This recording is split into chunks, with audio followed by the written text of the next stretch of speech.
Hola, antes de comenzar con esta historia me gustaría que le hicieras like a este vídeo y te suscribas para poder subir más contenido como este. Novela. Hermana, en esta vida yo soy la reina. Episodio 300, Lengua suave.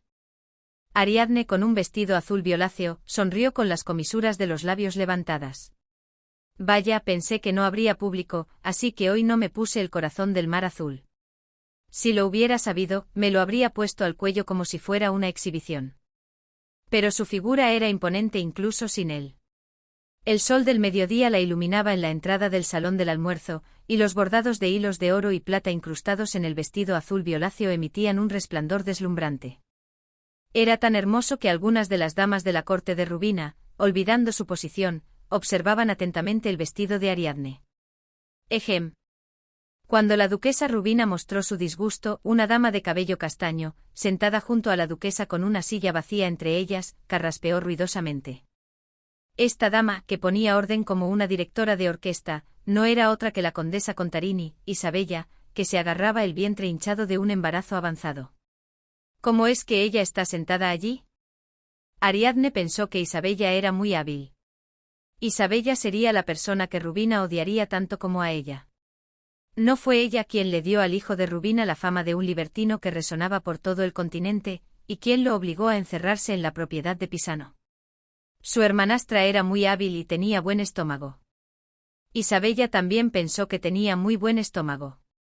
Pero no había nada que no pudiera hacer por dinero. La razón por la que Isabella se convirtió en la marioneta de Rubina se remonta a la factura de Camelia. ¿Qué es esto? Isabella, con la factura de la baronía de Castiglione en la mano, justo el día en que tenía que ir a saludar a la duquesa Rubina, gritó. Era una factura con la frase: si no se paga la totalidad antes de finales de este mes, se verá en el Tribunal Real. Al final de la factura, estaba el sello del barón de Castiglione y el sello de un abogado. ¡Qué aterrador! Dijiste que no me preocupara. La respuesta de quien no tiene nada que decir es siempre la misma, como un cliché. ¿Por qué abres la carta de otra persona sin permiso? ¿Por qué es la carta de otra persona? Es una carta que llegó a la casa Contarini, soy la señora de la casa Contarini. Sin embargo, Octavio, cuando discutía con Isabella, siempre salía perdiendo. Por cierto, 12.000 ducados, y tengo que pagarlos antes de finales de este mes, ¿es esto posible? Octavio no respondió y se agarró la cabeza. Isabella tenía razón. Pagar 12.000 ducados antes de finales de mes era impensable. Murmuró a modo de excusa. Al principio el capital era solo de 8.000 ducados. ¿El resto? Eran los intereses compuestos durante 8 años y el costo del alboroto en la boda de Isabella. Isabella, sin pensar en su propio pecado, gritó. Ni que fueran usureros. Era una ira que estallaba mientras se aplicaba cosméticos sin parar frente al tocador. Octavio no pudo decir nada frente a su esposa, que aunque equivocada en la dirección, era intuitiva. De hecho, la usura la practicaba la familia Contarini. El padre de Octavio, es decir, el difunto conde Contarini, había practicado la usura con 8.000 ducados prestados de la familia de su futura nuera. Por supuesto, un buen creyente de Dios no podía hacer tal cosa, así que puso a un comerciante protestante de la República de Oporto como agente y se benefició generosamente con un interés anual del 40%. Entonces, ¿a dónde fue todo ese dinero? Por supuesto, como pensaban que Camelia se convertiría en nuera, lo gastaron todo en gastos de manutención y mantenimiento de la dignidad. La familia Contarini no era una familia rica desde el principio. Aunque eran una antigua nobleza basada en propiedades, no eran tierras fértiles ni grandes, ni tampoco estaban bien ubicadas, por lo que no había mucho efectivo disponible de las propiedades cada año. Por eso tuvieron que enviar a su hija mayor, Clemente, como segunda esposa del rico anciano conde Bartolini, y eligieron a la hija de un varón como pareja para el heredero Octavio. Pero el inmaduro Octavio pensó que tenía la opción de vivir como quisiera. Ahora era un adulto y con lágrimas de sangre, estaba lidiando con las consecuencias de sus acciones. Octavio pensó, escuchando indirectamente a su esposa insultar a su padre. Aguanta, aguanta, mi hijo está en el vientre de esa mujer. Afortunadamente Octavio no tuvo que escuchar las maldades de Isabella para siempre. En ese momento ambos tenían un límite de tiempo, la cita para ver a la duquesa Rubina. Por mucho que Isabella se descontrolara, no podía romper la cita con Rubina. En el carruaje que se balanceaba, Octavio, preocupado por la reacción de Isabella, olvidó un hecho importante. El hecho de que la duquesa Rubina realmente odiaría a Isabella de Mare. Y ese hecho pronto se hizo realidad. Tan pronto como los condes Contarini entraron en el salón de la duquesa Rubina para saludarla, la duquesa Rubina, sin siquiera mirar a Isabella, miró solo a Octavio y dijo: «Mis expectativas para ti eran mayores que eso. En el contexto, eso era Isabella». Los ojos de Isabella se entrecerraron de inmediato, pero el cielo ayudó a Octavio, y por etiqueta, Isabella no podía hablar primero con Rubina. La duquesa Rubina mantuvo una expresión inexpresiva y continuó derramando palabras solo sobre Octavio. «He oído los rumores, pero, ¿es realmente eso? ¿Tampoco ojo tienes?». Octavio estuvo a punto de decir «así es», pero se mordió la lengua. Temía a Rubina, pero temía el doble a Isabella. Rubina, sin levantar la voz, continuó golpeando indirectamente a Isabella.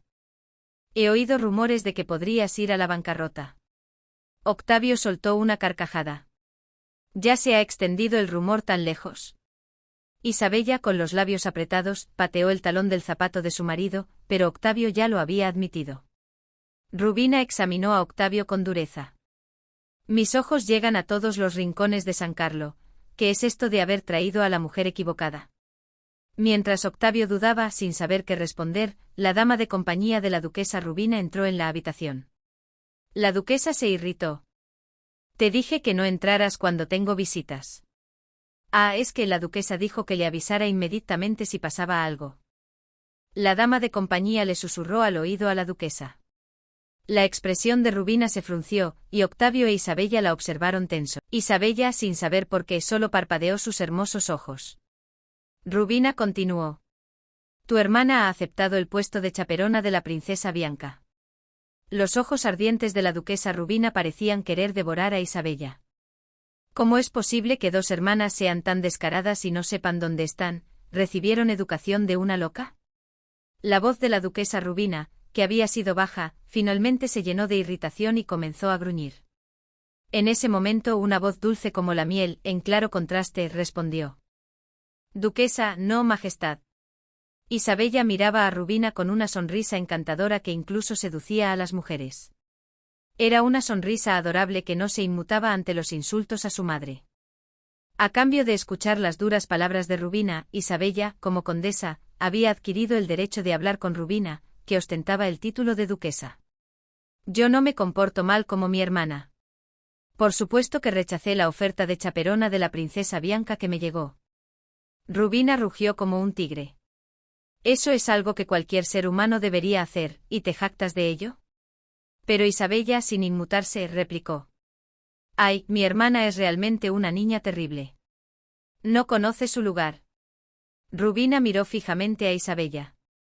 ¿Su lugar? ¿Quién no conocía su lugar? Era una presión tácita para que Isabella se sintiera un poco culpable por lo que le había hecho a César. Pero Isabella, aunque debió haberlo entendido, miró a Rubina con una sonrisa radiante, como si tuviera una placa de hierro en la cara. Si no hubiera sido por la siguiente frase que Isabella pronunció, seguramente habría espetado, con Octavio a su lado: «La que movió el trasero delante de mi hijo César no tiene derecho a hablar». «Duquesa Rubina, usted no debería quedarse como duquesa, sino ascender al trono de reina». «¿Qué es esto?». «Ser plenamente reconocida como miembro de la familia real es el primer paso. Que la casa ducal de Taranto actúe así es un acto verdaderamente descarado al no reconocer a la duquesa, que es la pareja de su majestad el rey». Isabella alzó la voz, como si ardiera en un sentido de justicia. «La princesa Bianca, le guste o no, tendrá que aceptar a la duquesa Rubina como su chaperona». Rubina, aunque secretamente tentada, resopló por fuera. «¿Cómo lo harás?». Isabella sonrió con su peculiar y encantadora sonrisa. Había persuasión en ella. «Conozco a mi hermana mejor que nadie. Yo lo haré posible». Rubina entrecerró los ojos y miró a Isabella. Seguramente tenía algo que quería, por eso actuaba así. Se inclinó hacia adelante. «Cuéntame en detalle». Parecía que la conversación sería larga. La duquesa se acomodó más cómodamente en su silla. Isabella abrió su bonita boca y comenzó a susurrar su plan al oído de Rubina. Rubina era como un tigre rey en las montañas, con un ímpetu y una fuerza imparables, pero que sufría por no tener un estratega inteligente a su lado. Mientras el viejo conde Contarini vivía, él desempeñaba ese papel, pero su hijo era un completo inútil. Se arrepentía de haberlo elegido, pero ¿quién iba a decir que su odiosa esposa era tan astuta? Después de escuchar todo el plan de Isabella, la duquesa Rubina abrió lentamente la boca. La casa baronial de Castiglione va a demandar a la casa condal de Contarini ante el Tribunal Real. Su Majestad el Rey es quien nombra a los jueces del Tribunal Real. Si logras esto, usaré mi influencia para que el juez sea el noble que ustedes deseen. El rostro de Octavio se iluminó de inmediato.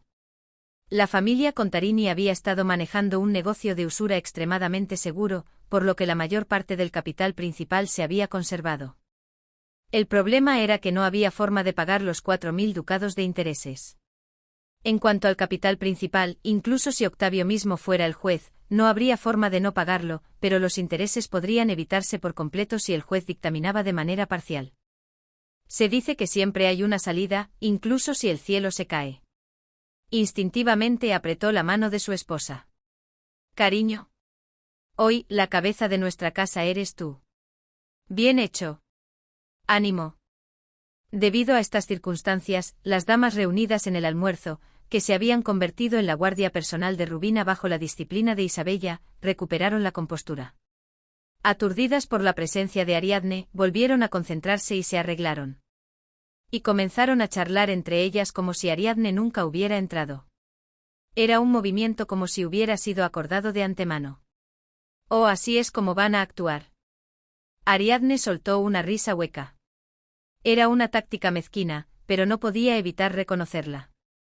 La duquesa Rubina había atacado rápidamente a Ariadne y la había atacado mientras la aislaba. Ser atacada por sorpresa es una desventaja. Ariadne miró la disposición de los asientos. Era una larga mesa ovalada con más de 30 y menos de 40 damas sentadas en círculo, y solo había 3 asientos vacíos en toda la mesa.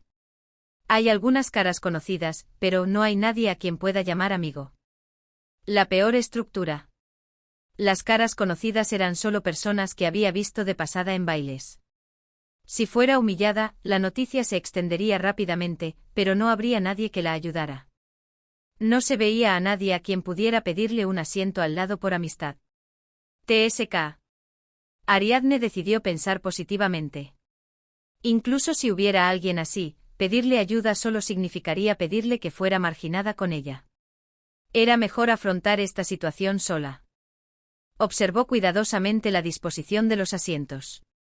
Había 3 asientos vacíos, uno entre la condesa y la marquesa, uno entre las marquesas, y el último entre la duquesa Rubina e Isabella. Esto es un juego psicológico. Ariadne se dio cuenta de que esta configuración le resultaba extrañamente familiar. Era una táctica que Isabella solía usar en su vida anterior. El asiento entre la marquesa y la marquesa es una trampa básica. Como Ariadne es condesa, no puede hablar con ninguna de las dos. Si simplemente se sienta, se convertiría en una grosera que ocupa un asiento sin invitación. Sería criticada por no conocer la etiqueta. El asiento entre la condesa y la marquesa parece la respuesta correcta a primera vista.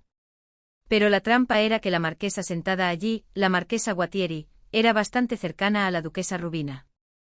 Si Ariadne le preguntara a la condesa Bartolini, cerca de la marquesa Guatieri, quien también era una de las amantes de César en su vida anterior, y para decirlo de la manera más educada posible, no era una persona muy agradable, ¿está libre el asiento de al lado? Era obvio que la marquesa Guatieri respondería en su lugar, no, estoy esperando a una amiga, impidiéndole sentarse. Isabella se reía y disfrutaba con sus amigas, con los brazos cruzados, mientras la persona expulsada se ponía roja y deambulaba sin encontrar un asiento. Entonces la respuesta es el asiento al lado de la duquesa Rubina. Ariadne comenzó a caminar decididamente hacia el asiento principal.